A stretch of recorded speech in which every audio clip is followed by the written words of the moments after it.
What's the quickest way someone has ruined their own life? His guy tried to walk out of a grocery store with $27 of pizza and beer and ended up in handcuffs facing 6 criminal charges. I was working late at a grocery store when a guy about my age came through self-checkout with a case of beer and a frozen pizza. He looked exhausted, still in scrubs. Probably a long shift somewhere. His card declined. He sighed, dug through his wallet, tried another card. Declined again. Now here's where it should have ended. Leave the beer. Keep the pizza. Go home. Instead, he muttered something about the machine being broken, grabbed the bag, and tried to walk out. Loss prevention stopped him at the door. Calm at first. Just, "Hey man, we need you to come back inside." He shoved the guy. Not hard, just enough to make it physical. That was mistake number 1. Police were already parked outside because of an unrelated call earlier. They came in fast. Suddenly it wasn't about unpaid groceries anymore. They questioned him, and he got loud. Started swearing. Said he was being harassed. One of the officers told him to put his hands behind his back. He refused. They tried to cuff him anyway. That's when he panicked. He bolted for the exit. He didn't make it 3 steps before slipping on the wet tile near the entrance. It had been raining all evening. He slammed into a display rack and split his eyebrow open. Blood everywhere. Customers screaming. Now he's on the floor, bleeding, and still fighting. One officer reached to secure his arms. The guy grabbed the officer's radio and hurled it across the store. It hit an elderly woman in the shoulder. That was mistake number 2. Everything escalated instantly. More officers arrived. He kept thrashing, yelling that he was going to sue everyone, that they were ruining his life. Irony was completely lost on him. While they were searching him, they found a small prescription bottle that wasn't in his name. Turns out he'd been pocketing meds from the clinic where he worked. Not a huge stash, but enough. So let's recap. He walked in with a declined card. He walked out in handcuffs facing shoplifting, assault on store security, assault on an officer, assault on a bystander, possession of controlled substances, and later, charges tied to stealing medication from his workplace. By the next week, he was fired. His employer pressed charges after the arrest report went public. Healthcare board investigation followed. License suspended pending review. All because he couldn't handle a $27 embarrassment at self-checkout. Story 2. This kid ignored every warning, dove off a giant inflatable slide, and ended up paralyzed for life. I was in line for the big inflatable slide anchored out on the water. You had to swim out, climb up a wobbling ladder, then launch yourself down into the lake. In front of me was a kid, maybe 13, skinny, cocky, buzzing with that middle school invincibility. He kept bragging to his friends that he was going to dive instead of slide. The attendant at the platform, probably a college student making minimum wage, told him 3 separate times, feet first only. No diving. The kid laughed it off. His friends hyped him up. One of them even recorded on his phone. When his turn came, he didn't hesitate. He sprinted the 2 steps at the top and hurled himself forward like he was in the Olympics. The lake wasn't deep there. You could actually see the darker rectangle where the safe landing zone was. He missed it. There was a hollow crack, not loud like in movies, but sharp. Wrong. His body folded strangely before disappearing under the surface. At first people clapped, thinking it was part of the stunt. Then he didn't come back up. The music cut off. Someone screamed. The lifeguards dove in. They pulled him out within seconds, but he wasn't moving. His arms were twisted awkwardly, fingers curled inward. His eyes were open, but he wasn't blinking. They kept telling him not to move. He didn't have to try. Paramedics came. Backboard. Neck brace. His friends stood there frozen, one still holding the phone, recording long after he should have stopped. Rumors spread fast. Fractured vertebrae. Spinal cord damage. Emergency surgery that night. He survived. But from what I heard later through a friend who knew the family, he would never walk again. Story 3. She went from family favorite and career whiz to stealing heirlooms from her own mom, destroying her life step by step. 5 years ago she was the kind of person relatives bragged about. Stable career in project management. Condo downtown. Partner who adored her. Weekend brunches, yoga classes, color-coded calendars. If you lined up the family at Thanksgiving, she was the proof that we produced functional adults. It didn't implode overnight. It started with a side hustle. A coworker looped her into flipping high-end electronics for easy margins. The trick, apparently, was ordering items through corporate vendor accounts and rerouting them before inventory reconciled. She knew it was sketchy. She did it anyway. It worked until it didn't. Internal audit flagged discrepancies. policies. She blamed the coworker. The coworker blamed her. Security footage told a clearer story. She wasn't just terminated. She was blacklisted in her field. Civil suit followed. Her name circulated in professional groups like a cautionary tale. Her partner stuck around at first, said they'd rebuild, tighten spending, start over. Instead, she got bitter, said the world had decided who she was, so she might as well lean into it. She started gambling online, sports betting at first, then crypto leverage trades, then offshore sites no one should trust. She'd stay up until 4 a.m. chasing losses with money that wasn't hers to chase. She drained their joint savings. Then she took out a personal loan without telling him. Then a second one. When he found out, it wasn't dramatic. No screaming, just a quiet, exhausted, "I don't know who you are anymore." He moved out the next week. That should have been bottom. It wasn't. She moved in with an older guy she met in a poker chat room. He introduced her to pills, just something to take the edge off. Soon the pills weren't enough. She graduated to anything that dulled the noise in her head. She stopped showing up to family events. Then she started showing up only to borrow money. When we stopped giving it, she started pawning things she still had from better years: jewelry, designer bags, furniture. Eventually, she ran out of her own property. That's when she pivoted. My aunt, her mother, keeps meticulous records. Old bonds, cash tucked into envelopes, sentimental heirlooms cataloged in little handwritten lists. One weekend while my aunt was visiting friends, my cousin let herself in with the spare key she was never asked to return. She didn't smash anything. She was careful, clinical. She emptied the envelopes, took the bonds, removed a small antique watch that had belonged to my late uncle, even swapped out a jewelry box so it wouldn't look obvious at first glance. She told her mother she'd stopped by to water the plants. The lie held for 3 days. When my aunt realized what was missing, she didn't call the police right away. She called her daughter.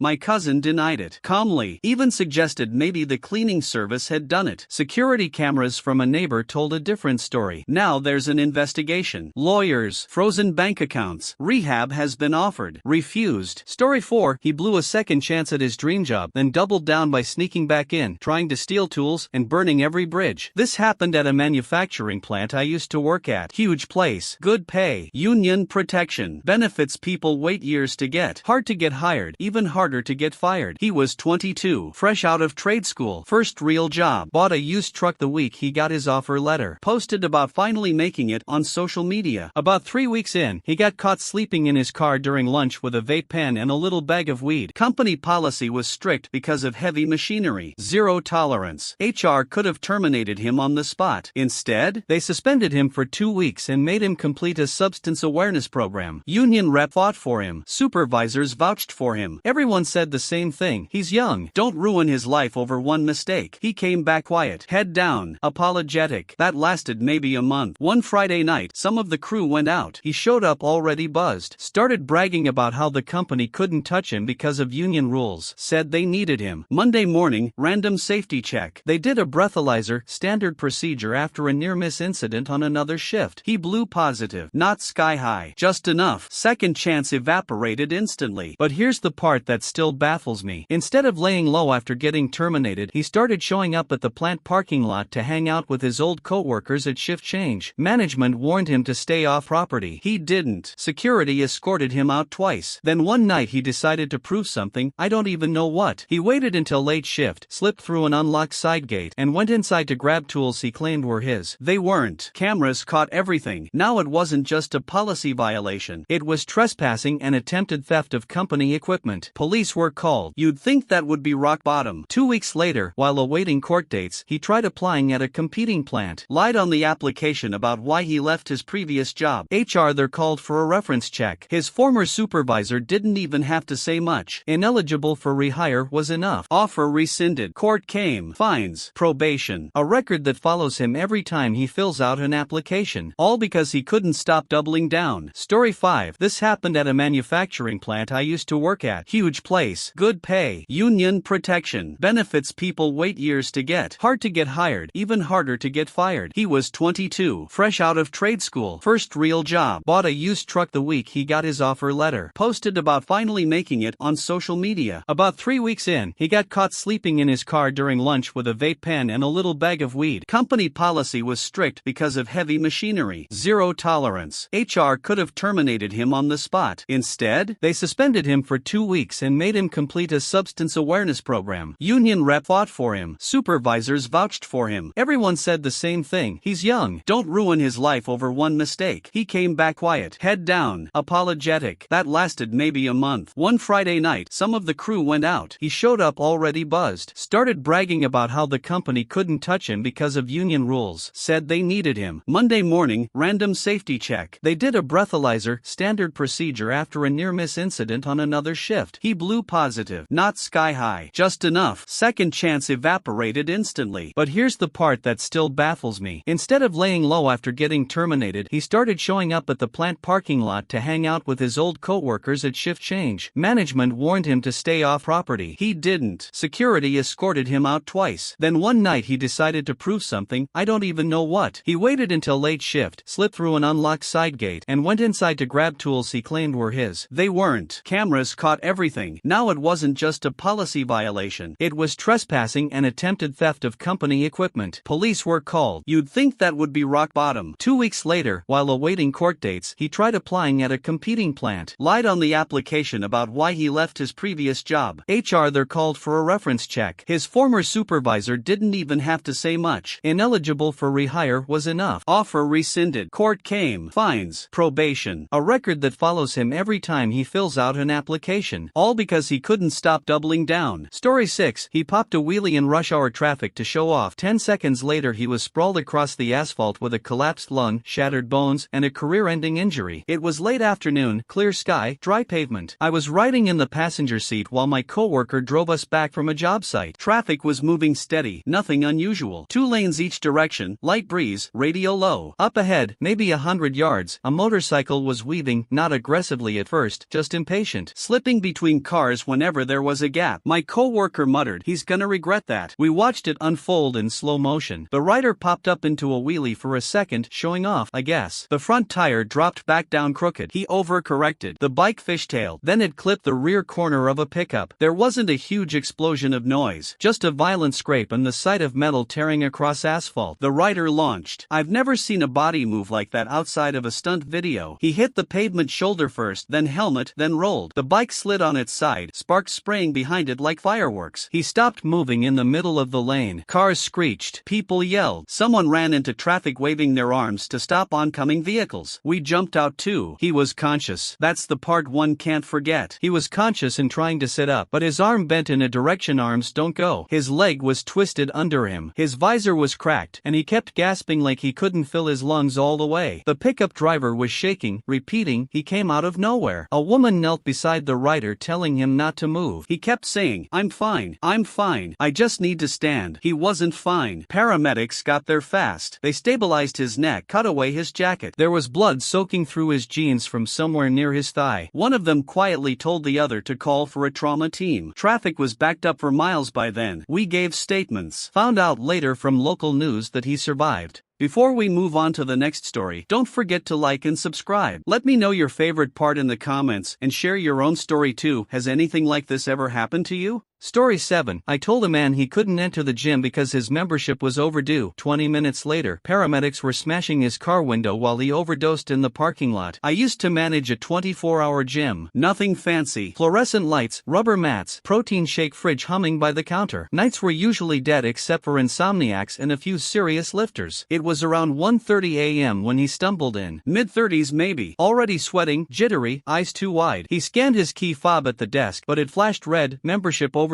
I told him calmly he couldn't come in until the balance was settled. He started rambling, said he just needed to clear his head, that he'd pay tomorrow, that he couldn't go home. Policy was policy. He tried to push past the desk gate anyway. I stepped in front of him and told him he had to leave. He got loud, not violent, just frantic. A couple of the regulars stopped their sets to watch. I threatened to call the police if he didn't walk out. That did it. He stormed outside, pacing in the parking lot, yelling into his phone. I locked the door behind him and went back back to paperwork. 10 minutes later, one of the guys on a treadmill pointed toward the lot. The man was sitting in his car, engine running, windows up. At first I figured he was cooling off. Then I noticed how long he'd been still. Something felt off. I went outside and knocked on the window. No movement. I knocked harder. Nothing. I called 911. Fire department broke the window. The air that rushed out smelled wrong, heavy, chemical. They dragged him out and started working on him right there between the handicap spots. Turns out he'd swallowed a bottle of pills while sitting in that car. He didn't die, but he didn't walk away either. He spent weeks in the ICU. Oxygen deprivation did damage. From what I heard later through one of his relatives who came by asking for security footage, he had lasting cognitive issues, lost his job, relationship fell apart, needed supervised living for a while, all within maybe 20 minutes of being told he couldn't enter a gym. I wasn't the reason he did it. I know that logically. Story 8. They lived 2 floors below me. Young couple, 2 little boys, chalk drawings always on the sidewalk. The kind of family you hear laughing through open windows in the summer. About a month ago, the atmosphere shifted. He started hanging around the building during her work hours, sitting in his car, watching. At first I thought maybe he was off that week. Then it became daily. One night I heard shouting through the vents. Not the usual couple argument. This was frantic. Accusations. Demands. He kept insisting she was hiding something. She kept saying she wasn't. The next week it got worse. He'd knock on her car window when she came home, check her phone, scroll through her messages while she stood there with groceries in her arms. She looked exhausted every time I saw her. Then came Saturday. It was late afternoon. I heard tires squeal in the lot. I glanced out my window and saw him pacing near their car, phone clenched in his hand. The kids weren't with them. I later found out he'd dropped them at his sister's place earlier that day. She pulled in about 10 minutes later. They didn't even make it inside before it started. He was demanding again. Names, confessions, proof. She kept shaking her head. Finally she said something that must have snapped whatever thread was holding him together. I can't live like this. I'm done. That's when his posture changed. Not louder, quieter. He walked to the trunk of his car. For a split second I thought he was grabbing a bag. He came back with a can of gasoline. She froze. He didn't scream. He didn't threaten her directly. He just started pouring it over himself like he was watering a plant. People were shouting from balconies. Someone called 911. I ran downstairs without thinking. She was begging him to stop. He flicked a lighter. The flame caught instantly. It wasn't cinematic. It was horrifying. Fast. The smell hit before the sight registered. Neighbors tackled him with jackets and a hose from the side of the building. Sirens filled the street within minutes. He survived. Barely. Story 9. It was late afternoon at a public pool, one of those huge outdoor aquatic centers with diving boards and a lazy river. Packed. Kids everywhere. Lifeguards rotating every 20 minutes. The usual chaos. I was there with my nephew, sitting in one of those plastic deck chairs, half watching the deep end. There was a group of high school boys taking turns on the high dive. Loud. Showing off. Hyping each other up. One of them kept climbing the ladder and stepping back down, pretending to slip for laughs. On the deck near the diving well, there's a big painted sign, "No horseplay. One person on the board at a time." Standard stuff. At some point, one of the boys decided waiting his turn was beneath him. While his friend was still swimming away from the previous jump, he sprinted up the ladder. A lifeguard blew the whistle. Hard. He ignored it. He bounced once on the board, exaggerated, dramatic, then attempted some kind of twisting flip he clearly had no business attempting. Midair, he lost control. He didn't enter the water clean. He came down at an angle and struck the surface flat across his side and neck. The sound wasn't a splash. It was a slap. A deep, echoing crack that cut through the crowd noise. At first, people clapped like it was part of the stunt. Then he didn't come up. The lifeguard was in the water within seconds. They brought him up face first. His arms floated weirdly stiff at his sides. His head lolled in a way that made my stomach drop. They cleared the pool. Parents were screaming for their kids. Someone started CPR on the deck while another guard held his neck still. He was breathing when the ambulance arrived. Story 10. She went from a federal job with clearance and a pension at 24 to unemployed, drowning in 6 figures of debt, divorced twice, and cut off from everyone who tried to help her. I knew a guy in college, let's call him Eric. He was sharp, charismatic, the type everyone assumed would do something big someday. He also had a reckless streak no one really understood until it was too late. It started with a dare. A stupid, meaningless dare at a friend's apartment party. Someone suggested he climb out onto the balcony ledge, maybe 20 feet off the ground, and hold a plank position station while everyone filmed. Everyone laughed and cheered. He said he was up for it. He climbed out, balanced himself, felt the rush. People started filming him on their phones. He grinned, egged on by the crowd. Then he lost his footing. It wasn't dramatic at first. Just a slip, a single misstep. But he fell awkwardly onto the concrete patio below. Not enough to kill him, he survived. Barely. He broke both legs, one arm, and punctured a lung. Emergency surgery followed. Weeks in the hospital. Months of physical therapy. He survived, but his independence, mobility, and confidence were gone in an instant. Story 11. We went to the same high school. Let's call him Liam. He was the kid everyone assumed would succeed. Not the athlete type. He didn't even play sports, but smart, charming. The kind of kid teachers noticed and neighbors bragged about. He had one obsession: tech, computers, coding, gadgets. By sophomore year, he was building apps and small programs that people actually used. People told him he had a future in Silicon Valley if he kept it up. Then he met a guy online. At first, harmless, a mentor, supposedly. Shared tips, insider stuff, small hacks. But it escalated. Liam got drawn into investments that were borderline scams, tiny amounts at first. He started ignoring schoolwork, skipping classes, spending all his free time trading virtual currencies, betting on sketchy platforms, trying to prove he could turn a few $100 into thousands. By junior year, it was full-blown obsession. Sleep deprived, paranoid. He borrowed money from everyone he could, parents, friends, anyone who trusted him. Told them it's guaranteed. No one checked. He lost everything. Savings, scholarship opportunities, laptop with all his original projects, even his social life. The final blow: one night he tried a high-risk trading app while drunk. Within minutes, he wiped out every account, including money he'd borrowed from his own parents. He panicked, tried to cover it up, lie to everyone, delete messages. He survived, didn't kill himself, but the fallout was total. Story 12. I went from a normal freshman to secretly unenrolled, drowning in credit card debt, crashing my car while checking live betting odds, all because I thought I'd found easy money online. Freshman year, I discovered online gaming. Not casually, obsessively. It wasn't just playing, it was streaming, betting on matches, trading skins, joining private Discord servers where everyone talked about side hustles. I liked the validation. In games, I wasn't the quiet kid. I was ranked, recognized, followed. I started skipping classes for tournaments. Told myself it was temporary. Grades slipped. I lied to my parents about midterms. Still manageable. Then someone in one of those servers introduced me to easy money, sports betting apps, crypto leverage trading, arbitrage schemes that couldn't fail. At first I won, just enough to convince myself I had a knack for it. I opened a credit card, then another. I told myself I'd pay it back after the next win. The wins stopped. Instead of pulling out, I doubled down. That's the part people don't understand about spirals. Losing makes you more desperate, not more cautious. By sophomore year, I wasn't attending half my classes. I'd stay awake for 36 hours chasing losses, then crash. I ignored emails from professors. Academic probation came and went. I didn't tell anyone. The first real crack happened when my bank account went negative and automatic payments started bouncing. I took out a small personal loan online to consolidate. I gambled that too. When my parents found out I was no longer enrolled, not suspended, not on warning, but fully unenrolled, it wasn't a screaming match. It was worse. It was quiet. I moved back home temporarily, but I didn't stop. I started driving for delivery apps to fund my habits. One night, exhausted and distracted by live odds updating on my phone mounted to the dash, I ran a red light. Minor accident. No one seriously hurt, thank God, but my insurance shot up. My car payments became impossible. Debt collectors began calling daily. I stopped answering. I lied to friends about why I couldn't hang out. Sold my laptop. Sold my console. Sold a watch my grandfather had given me. The real bottom wasn't financial. It was psychological. I woke up one morning realizing I hadn't spoken to anyone honestly in over a year. Every conversation was a cover story. Every day was structured around chasing back what I'd already lost. I thought about ending it more than once. Instead, something small shifted. My younger sister asked if I could help her with a math assignment. I hadn't thought of myself as someone who could help anyone in a long time. I agreed. Before we move on to the next story, don't forget to like and subscribe. Let me know your favorite part in the comments and share your own story too. Has anything like this ever happened to you? Story 13. He quit a six-figure engineering job at 24 to chase financial freedom. 2 years later, his house was raided at 6 a.m., his passport seized, and he was facing fraud charges. We graduated the same year. He landed a position straight out of school with a large engineering firm. Real salary, real benefits, company-paid travel. By 24, he had a condo and a new SUV. He talked about maxing retirement accounts like it was a hobby. He wasn't reckless. He was ambitious. That's what made it so hard to see the cliff. After a a couple years, he started complaining that he was building someone else's empire. Said he had bigger ideas, bigger appetite. Corporate life was small. He quit with no backup plan. At first, it sounded bold. He'd been networking with people in private investment circles, met a smooth-talking advisor who promised access to exclusive deals, short-term, high-yield returns, real estate flips, pre-IPO shares, bridge loans to struggling businesses. He liquidated most of his savings to get in. The first deal paid out, just enough to validate everything. He doubled down, then borrowed, then convinced two friends to invest alongside him. He started posting about financial freedom and escaping the matrix. It was cringe, but he believed it. Then one project stalled, then another. Turns out the advisor wasn't a visionary, he was a grifter rotating money to keep early investors quiet while new ones funded the illusion. When cash calls came due, my friend didn't have liquidity. Instead of admitting the mistake, he forged documents to buy time, fake statements, altered emails. He told his friends their returns were delayed due to regulatory review. He thought he could fix it before anyone noticed. He couldn't. One of the friends demanded proof and went directly to the supposed partner company. There was no deal, no property, no shares. Civil suit hit first, then criminal investigation. Because once you falsify documents tied to interstate transactions and investor funds, it's not just a personal mess, it's fraud. His house was raided at 6 a.m. Computers seized, accounts frozen, passport confiscated. The advisor vanished overseas. He was left holding everything. Story 14. She walked away from a 10-year relationship, a stable home, and her teenage son for freedom, and within months she was drinking nightly, broke, and tangled up with a man known for wrecking lives. There was a woman I knew, let's call her Clara. She had a comfortable life, a steady job in marketing, a partner of 10 years, a small but cozy home, and a teenage son she adored. On paper, it looked perfect, but she started shutting down. Not with anyone in particular, just in general. Her partner noticed she seemed distant, preoccupied. He asked her to talk. She'd nod, smile faintly, and retreat into silence. Then she started sneaking out. Not wild nights, just friends' dinners that lasted until 2 a.m. She stopped answering texts promptly. Weekends were book clubs and shopping trips. One month she announced she was taking a break from her relationship. She moved into a tiny apartment downtown, supposedly to figure things out. What wasn't said, she'd started dating a man who had multiple failed marriages and a reputation for manipulation. Within weeks, she was drinking almost every night, posting vague inspirational quotes online, and bragging to friends about her freedom and self-discovery. Her son saw her maybe once a week. Her partner, the father, had to navigate a household split in two while she spent hundreds on things she didn't need and refused to contribute to bills. Story 15. My quiet, awkward coworker fell 4 stories into an abandoned water plant and shattered his back, survived by pure luck, then went right back to doing it for money. I had a coworker in my early 20s, let's call him Mark. Outwardly, he was normal, quiet, polite, a bit socially awkward, but nobody would have pegged him as someone who'd make a life-altering mistake. Mark had a hobby, amateur urban exploration, abandoned buildings, old factories, and used subway tunnels. He'd post photos online, documenting his conquests, talking about thrill and adrenaline. Innocent enough, right? Until one night, curiosity became disaster. He sneaked into an old water treatment plant that had been condemned for decades. Mark thought he knew the layout from schematics he found online. He took a GoPro to record himself moving through the dark pipes and catwalks. He misjudged a rusted railing, one wrong step, and he fell 4 stories into a partially flooded lower chamber. He didn't die, but he broke his back, shattered both legs, and fractured ribs. Rescue took hours. No one knew he was there. He survived purely by luck. That should have been the wake-up call. But here's the kicker. Within a month, Mark was back to exploring, posting online, boasting about his recovery and bravery. He started charging people for guided tours of abandoned sites, ignoring safety protocols, carrying equipment that could have killed him or others. Eventually, he injured a paying client. Not fatal, but permanent nerve damage. The client sued. Mark's insurance refused to cover him. Lawsuits piled up. Banks froze his accounts after unpaid claims. His reputation crumbled online. Friends drifted away when they realized he risked lives for clicks and money. Mark is alive. Physically, mostly intact now. But legally, financially, socially, his life is a shambles. He spends every day dealing with lawsuits, debt, and endless online harassment. All because he couldn't recognize when thrill-seeking crossed the line. Before we move on to the next story, don't forget to like and subscribe. Let me know your favorite part in the comments and share your own story too. Has anything like this ever happened to you? Story 16. He climbed onto a 12th-floor hotel balcony to prove he was invincible and actually jumped. The fall didn't kill him. A few years back I worked night shifts at a downtown hotel, monitoring security cameras and incidents. One weekend, a group of staff decided to celebrate a co-worker's promotion at the hotel bar after hours. Everyone was having fun, nothing unusual. The next morning, the maintenance crew called me frantically. One of the bartenders, let's call him Alex, was nowhere to be found. Then I got a text from the front desk. He's on the balcony of the 12th floor. I froze. The balcony wasn't huge, and it was glass paneled. I tried calling him, reasoning with him, and simultaneously got in touch with local authorities. While on the phone, the balcony railing creaked. I swear I could hear it. Before anyone could reach him, Alex climbed onto the ledge. He argued with the police and hotel security over speakerphone. Then he stepped off, not fully thinking he'd fall straight down, but he did. Miraculously, he survived. Broken legs, fractured pelvis, dozens of stitches, but alive. Later, we pieced together why he'd done it. He had been drinking heavily, trying to prove to his friends he was invincible, and had been taking prescription stimulants and sleeping pills. Someone had dared him to jump just for the thrill, promising it would look like nothing happened. He did it, thinking he'd impress everyone. Alex's life changed forever. Wheelchair bound for months, multiple surgeries, constant physical therapy. His reputation? Destroyed. Legal consequences for trespassing, reckless endangerment, and the hospital bills. He had no insurance coverage for the incident. Friends and co-workers slowly distanced themselves. Story 17. My neighbor's teenage son took the car out to impress his friends, and within minutes he was spinning into a parked van after nearly hitting a group of kids on bikes. A few years ago, my neighbor's teenage son, let's call him Ryan, was left alone for the weekend while his parents went on a short trip. He had a learner's permit and, like many kids, was eager to prove he could handle more responsibility than he really could. Ryan had driven around the block a few times before, nothing dramatic, just short trips while texting friends, showing off. Each time he came back unscathed, and that confidence built up fast. One morning, he was itching to impress some friends. They dared him to take the car to a nearby gas station by himself. He agreed. The ride went fine at first. Then he saw a group of kids on bikes, slowed too late, and swerved sharply. He barely avoided them, but ended up clipping the curb, spinning into a parked van, and knocking over a mailbox. No one was hurt, but the aftermath was catastrophic. His parents were furious, insurance rates skyrocketed, the van owner demanded payment, and Ryan got grounded for months. More importantly, he realized how quickly a single decision could have turned deadly. One more second, one more miscalculation, and he could have ended up hospitalized, or worse. After that, Ryan decided to wait until he had his full license, practice seriously, and respect his limits. He's fine now, mostly because luck stayed on his side, but that one reckless choice could have ruined his life entirely, without him ever dying. Story 18. Our new supervisor tried to act like he owned the cafe, then got caught stuffing a pastry box with stolen electronics and walking out like it was dessert. A few years ago, I worked at a small downtown cafe. A new floor supervisor was hired, let's call him Derek. From day one, he acted like he owned the place. He reorganized tasks, criticized staff relentlessly, and micromanaged everything. He had this weird vendetta against one of the baristas, mostly because she didn't drink the same brand of coffee he did. One evening, right before closing, Derek grabbed an empty takeaway box and disappeared into the storage room. When he came back, the box was sealed tight. He left it on the counter, claiming he needed to handle a quick errand. It was heavy, way heavier than it should have been. Curious, one of us nudged it. Nothing moved the way a regular cake or pastries would. I called the cafe manager, who reviewed the security footage. Derek had used the box to smuggle a handful of high-end electronics from the stockroom out the back door. Not small stuff, tablets, headphones, and other pricey gadgets. The cafe pressed charges immediately. Derek got arrested, fired, and blacklisted from all local hospitality jobs. He lost his apartment, his fiancée left him, and friends stopped returning his calls. Within days, he went from someone pretending to be a rising star to a cautionary tale of how quickly life can spiral. Thanks for watching. Don't forget to like and subscribe. Got a story to share? Drop it in the comments and let us know which one was your favorite.